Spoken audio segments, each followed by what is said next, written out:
Asambleísta Rolando Panchano.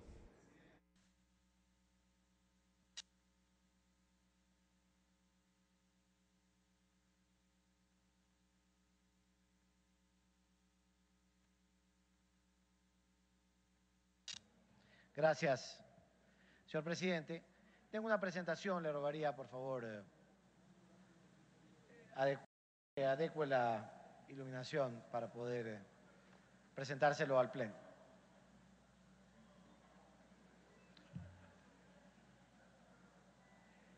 Gracias. Esta ley de protección del cóndor andino y otras especies de fauna y flora amenazadas o en peligro de extinción en el Ecuador mereció un debate muy amplio en nuestra comisión. Yo debo resaltar, compañeras y compañeros asambleístas, que tanto en el informe de primer debate como en el informe de segundo debate, la resolución de la comisión es unánime. Es decir, todos los asambleístas presentes votaron a favor del informe, lo que muestra que la gran cantidad de movimientos y partidos políticos están de acuerdo con este texto que le presentamos en este momento. Siga, por favor. ¿Cuál es la situación actual? Aproximadamente hay 4.030 animales y plantas del Ecuador que se encuentran en peligro de extinción. Esto es un dato que en base a los estudios actuales recoge la agencia Andes en un reportaje del 28 de junio de este año. El cóndor andino se encuentra en riesgo de desaparecer. En la actualidad existen tan solo 50 ejemplares en el territorio continental del Ecuador. Existen programas gubernamentales, con esto tengamos mucha atención, programas gubernamentales a favor del oso de anteojos, el cóndor andino, el cocodrilo de la costa, el tapir, el águila arpía y el albatros, entre otros. Los mismos que responden a la visión de la autoridad de turno. Es decir, depende de quién sea el presidente o la ministra o el ministro de Ambiente para que estos programas cuenten con más o menos respaldo.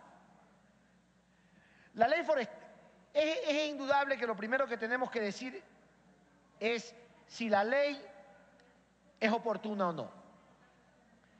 La ley forestal y de conservación de áreas naturales y de vida silvestre fue emitida en 1978. Es decir, la normativa que tenemos para regular este tema actualmente data de 1978 y la última codificación data del 2004 con un marco constitucional anterior al marco constitucional aprobado en Montecristi en el 2008. ¿Qué es lo que dispone la ley forestal y de conservación de áreas naturales y de vida silvestre? Regular y controlar la exportación y movilización de los especímenes de flora y fauna en general. Regular la delimitación y actividades al interior de las áreas protegidas. Y le da al Ministerio del Ambiente, de forma general, la facultad discrecional de proteger y evitar la eliminación de determinadas especies en peligro de extinción. Es decir, todo depende de la ministra de Ambiente y de los acuerdos ministeriales o los diversos programas gubernamentales para este tema. ¿Qué es lo que hace la comisión? Examina la ley forestal y determina qué proyecto es oportuno. ¿Por qué? Porque hay que adecuarlo a la Constitución del 2008 y porque hay que elevar algunas disposiciones que están en acuerdos ministeriales, en reglamentos o en leyes secundarias, hay que elevarlos a una disposición legal como la que estamos discutiendo. Sigamos. La ley forestal y de conservación de áreas naturales y vida silvestre no desarrolla, y esto hay que decirlo con claridad, no desarrolla normas específicas a favor de la protección a las especies amenazadas o en peligro de extinción, por lo que todo lo referente a estas especies constan en programas los mismos que en gran parte responden a la visión de la autoridad de turno. Necesitamos una ley que vuelva a estos temas políticas de Estado y no políticas de gobierno. El proyecto de ley singulariza a las especies de flora y fauna silvestres nativas amenazadas o en peligro de extinción. desarrolla un régimen para su conservación y protección. La Comisión considera que la regulación del bien jurídico protegido en el presente proyecto no puede ser objeto de una amplia discrecionalidad por parte de la autoridad administrativa de turno. Es decir, tenemos que consagrar a nivel de ley ciertos principios y desarrollarlos que hoy constan simplemente como acuerdos ministeriales. El régimen sancionatorio es específico por las características propias de las especies que se protegen, sin que las mismas se confundan con especies de otro nivel de protección y conservación. Es decir, nos referimos específicamente a aquellas especies de flora y fauna que están en peligro de extinción o amenazadas. A nivel de definiciones, por sugerencia de la Autoridad Ambiental Nacional para el presente proyecto, se las denomina especies silvestres nativas. Aquí quiero ser muy claro. Hemos contado con el apoyo permanente del Ministerio del Ambiente, que es la autoridad rectora ambiental nacional. Y hemos invitado en las sesiones de la comisión a los técnicos del ministerio quienes nos han nutrido de sugerencias que se recogen en el informe para el segundo debate. Además, hay que hacer notar que por esta cooperación permanente con el Ministerio del Ambiente, ninguna de las definiciones establecidas en el glosario son contradictorias con la normativa nacional vigente. Sigamos. ¿Cuál es el marco constitucional actual?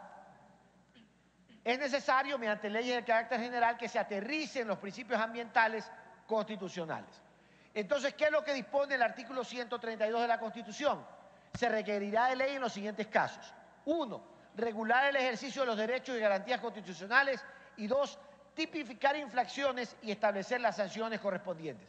Entonces, si leemos el proyecto, encontramos que cumple con los requisitos descritos en el artículo 132. Por ejemplo, en el tema de las sanciones, el proyecto contempla un procedimiento administrativo específico y además, en cuanto al monto de las sanciones, corrige algunas sanciones que, siendo graves, actualmente, por ejemplo, tienen $20 de multa.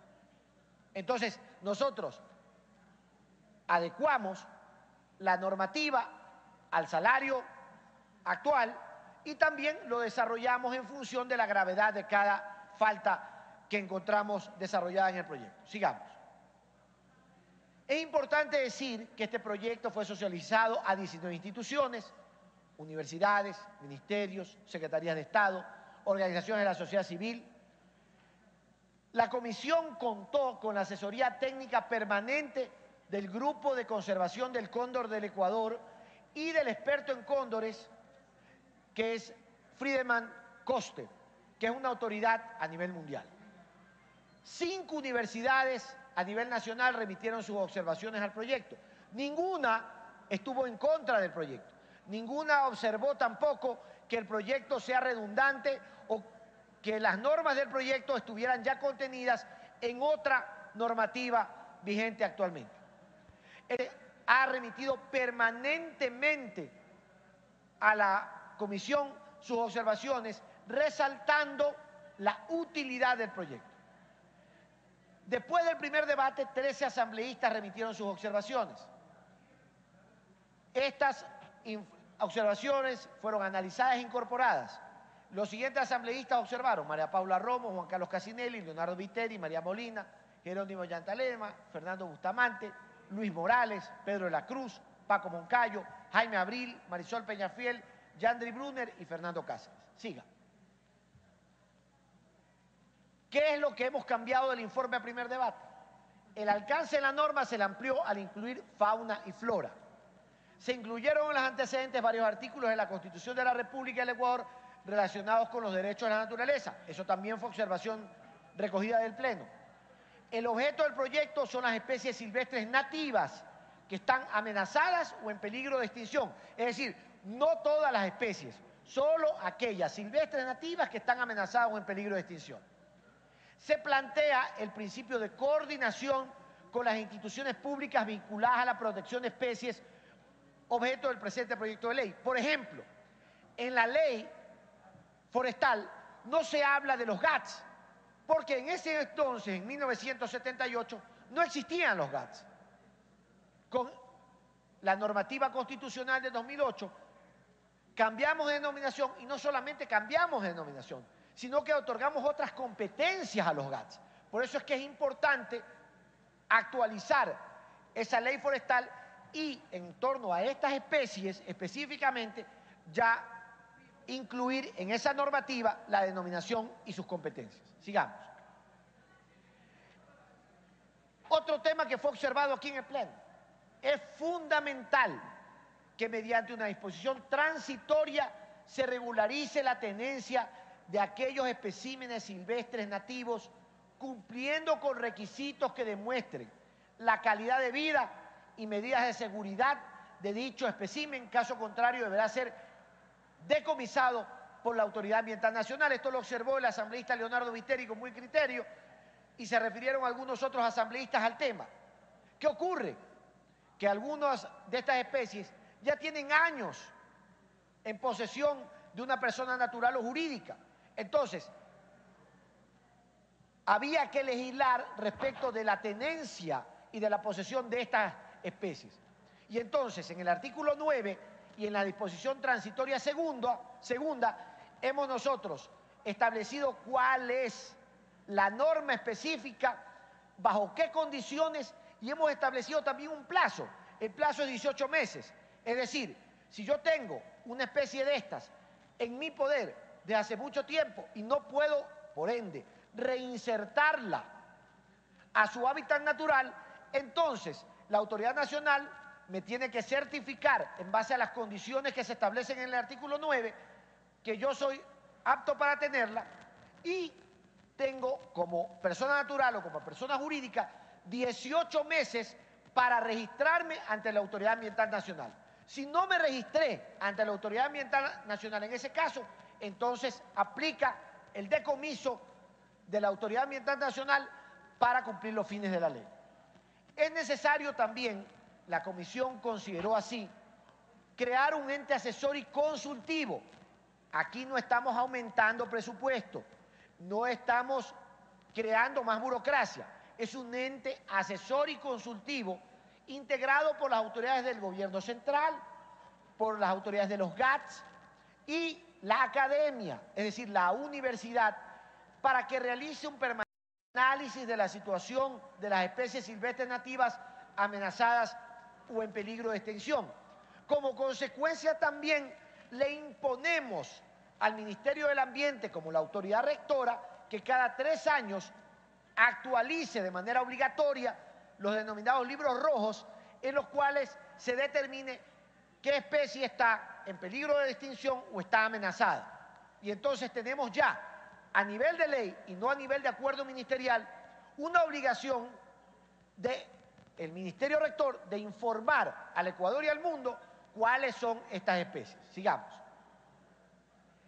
Es necesario, así lo cree la Comisión, que entre las conductas a ser sancionadas en el presente proyecto de ley sea aquella que cace o pesque con la utilización de productos o sustancias explosivas, tóxicas o naturales que pongan en peligro, alteren o contaminen el hábitat de especies de flora y fauna. Siempre aquellas en peligro de extinción o amenazadas. ¿Por qué? El asambleísta Guido Vargas, por ejemplo, recuerdo claramente cómo el asambleísta Vargas informó lo que ocurría en el Oriente con este tema. También declaramos al cóndor andino como ave símbolo, como patrimonio cultural e histórico del país, SIGA. Y aquí está el contenido del proyecto de ley. Los considerandos, el capítulo primero, los artículos SIGA, del 1 al 4, el capítulo segundo de las medidas de precaución y prevención SIGA, el 10 y el 11, creando la Comisión Nacional de Protección, insisto, sin crear más burocracia, competencias de esa comisión SIGA. En el capítulo tercero conformamos la institucionalidad desde su rectoría hasta las obligaciones de las comunidades, pueblos y nacionalidades, sigamos. En el capítulo cuarto hay el régimen de infracción y sanciones, con las acciones penales o civiles, las administrativas, su gravedad, y finalmente en el capítulo 5, el procedimiento administrativo, incluimos 3 disposiciones generales y 2 transitorias. Creo que ha sido un trabajo fructífero, unánime, y está a disposición de sus criterios en el Pleno. Muchas gracias.